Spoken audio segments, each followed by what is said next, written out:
कमळी, ए कमळी, आजी अहो तुम्ही इथं, तुम्हाला काय पाहिजे का? मी आलो असतो की, तुम्ही कशाला आलाय? अगं तू तिथे आलीस काय, मी इथे आले काय, एकूण एकच ना. असो, बस बस तू आज. मी ना आज एकदम खुश आहे. कमळी, तू इतक्या वर्षांनी या घरात आलीस आणि या घरात सगळं चांगलं केलंस तू. म्हणजे गेले काही दिवस मला असं वाटलं की या घराला कोणाची दृष्ट लागली की काय, काही गोष्टी माझ्या हातून निसटून जातात की काय, पण नाही, ते सुद्धा पुन्हा तूच सावरलंस सगळं आणि सगळं ठीक केलंस. या घरात जो काही आनंद आहे, जे काही सुख आहे, ते फक्त तुझ्यामुळे आहे कमळी. माझा राजन सुद्धा तुझ्याचमुळे योग्य मार्गावर आला. कमळी, खरंच मी कसं आणि किती कौतुक करू तुझं तेच मला कळत नाहीये. आजी अहो असं काही नाही, हे सगळं तुमच्या प्रार्थनेचं फळ आहे. तुळजाईनं तुमचं ऐकलंय सगळं, मी खरंच काय केलेलं नाही. हाच तर तुझा मोठेपणा आहे, चांगुलपणा आहे की करते सगळं, पण श्रेय मात्र कशाचंच घेत नाहीस तू. मी इतकी खुश आहे ना आज, पण मी आणखीन जास्त खुश केव्हा होईन माहितीये, जेव्हा गौरी आपल्याला सापडेल तेव्हा.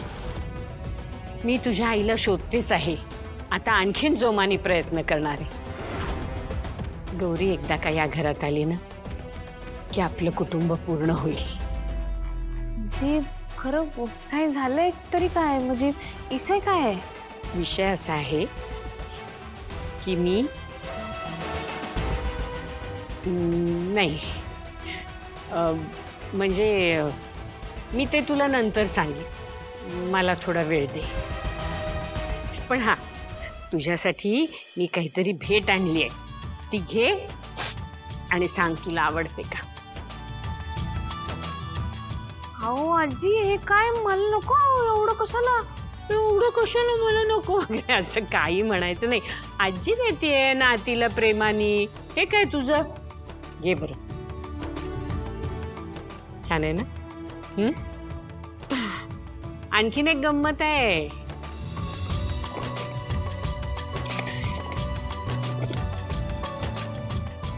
काय आहे यात? हा मोबाईल तुझ्यासाठी, हा तू वापरायचास. आजी अहो एवढा महागडा फोन, अहो नको मला, अहो हे सगळं खरंच नको मला. पुन्हा तेच, मी काय म्हणलं तुला, आजी देते त्या कशालाही नाही म्हणायचं नाही. हा सगळा सेट करून आणलाय, आता हा तू वापरायचास. मी आज इतकी खुश आहे म्हणून सांगू ना. तुला जर आज कोणी विचारलं ना की अख्ख्या जगात सगळ्यात आनंदी व्यक्ती कोण आहे, तर तू उत्तर देऊ शकतेस, अन्नपूर्णा आजी. आजी तुमच्या चेहऱ्यावरचा आनंद बघून मला लईच भारी वाटायला. हे हसू कधीच उतरू देऊ नका. हे हसू माझ्या चेहऱ्यावर कायम असंच राहील, कारण मला तुझ्यासारखी नात मिळाली आहे ना. मी खूप नशीबवान आहे म्हणून अशी गोड नात मला मिळाली. आजी आपण या फोन मध्ये पहिला फोटो आपला काढूया. हो चालतंय की.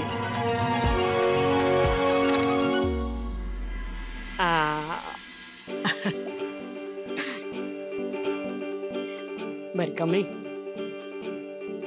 मी जर काही मागितलं तुझ्याकडे तर देशील मला? आजी असं काय विचारताय तुम्ही, नुसतं बोला, मी जीव बी देईन तुमच्यासाठी. असं काहीतरी बोलू नकोस. फक्त मला एवढं सांग की योग्य वेळ येईल तेव्हा मी तुला सांगेन मला काय हवं ते. चालेल ना? चालतंय की, कवा बी कुठं बी काय बी मागा.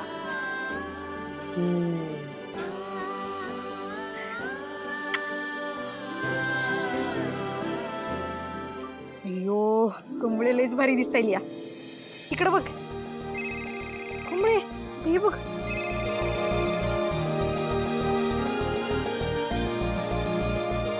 हॅलो, कोण बोलतंय? हा कमळे, मी बंड्या बोलतोय. बंड्या? अरे काय कुठे आहेस तू आणि तुला नंबर कोणी दिला यो? कसा म्हणजे मिळाला तसाच पाठवला कोणी तर. बरं बाबा आहेस तरी कुठं गायबच झालायस? येडपट मी काय गायब बियब नव्हतो कुठं. तुला कॉलेजमध्ये यायला बंदी होती. याला तुला कसं कळलं रा? कमळे सगळ्या खबरी असतात बरं का आपल्याला. काय कमळे, कॉलेजमध्ये तुला मानणारी लोक काय कमी आहेत होय? त्यातलंच कोणतर सांगितलं असेल बंड्याला.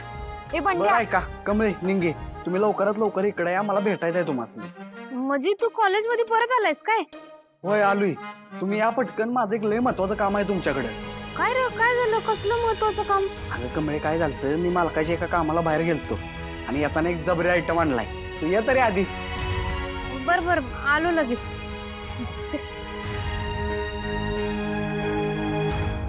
तुला समजलंय ना तुला काय करायचं. मी सांगते तेवढंच करायचं आणि डोंट वरी.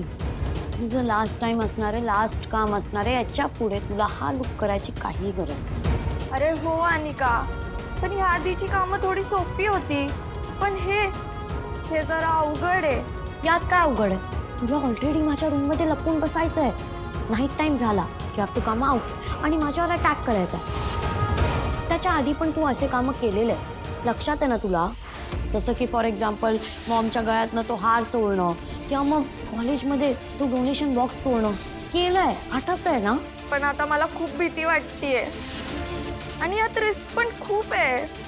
तू काहीही स्टुपिड सारखं बोलू नको. हा अगं मी स्वतः बोलते, तुला काही नाही करायचं आहे. तुला तुला हवं तर फक्त ना तू एक काम कर, तो चाकू फक्त आणि फक्त माझ्या गालावर असा ठेवून दे. मीच माझं काम करेन. मी ओरडा करेन. ग्रॅनी आजी मॉम येतील आणि ग्रॅनी आजीशी बुलेट चालवेल. Game over. आणि मला याचंच तर टेन्शन आहे ना. मला हे नाही करायचंय. अगं ग्रॅनी आजी जी तुझ्यावर बुलेट चालवणार आहे ती फेक असणार आहे. तुला रिअलमध्ये लागणार नाही. आरडाओरडा झाल्यावर कमळी तिथे येणार आहे. मी कमळीवर रिअल बुलेट चालवेल. ती कमळीचा गेम ओव्हर करायचा आहे. बंड्या, अरे कमळीकडे काय महत्वाचं काम होतं? अगं मागच्या आठवड्यात जो काय प्रकार घडला की नाही तो माझ्या कानावर आला. त्या पोरानं तुला किती त्रास दिला, परत तुला कॉलेजमधनं आणि हॉस्टेलमधनं बाहेर काढलं, परत तुझ्यावर चोरीचा आळ पण घेतला. तो सगळा विषय मला कळाला. बंड्या, हे सगळं कमळीने केलं नाहीये हे सगळ्यांनाच माहिती आहे. फक्त तिच्या अगेन्स्ट होते सगळे पुरावे, त्यामुळे काही करता नाही आला. खरं मला माहित आहे हे समजा कुणी केलंय ते. कमळीला कुठे विश्वास आहे माझ्यावर? निंगे अगं असं काहीच नाही ग. आता हे सगळं तिने केलंय हे मानायला आपल्याकडे एकतर पुरावा आहे का? नाही ना मग. त्यात तो आदित्य कुठे आहे ते बी माहित नाही. तो घावला असता तर काहीतरी मिळालं असतं ना. तो बी गायब आहे. तेव्हा आदित्य सापडलाय मला. बंड्या, तू काय बोलतोस कळतं ना तुला? अहो ऋषी भाऊ, खरं बोलालोय मी. ज्याने सगळा प्रकार केलाय की नाही त्यानं लय डोसकं खर्च केलंय. किंवा आदित्य कुणाला सापडू नये म्हणून त्याला एका सेपरेट जागी ठेवलाय आणि त्याचा चेहरा कोणाला दिसू नये म्हणून ती पोरगं खोलीच्या बाहेर पडायला पण तयार नाही. माझं नशीब म्हणून मला तो सापडला.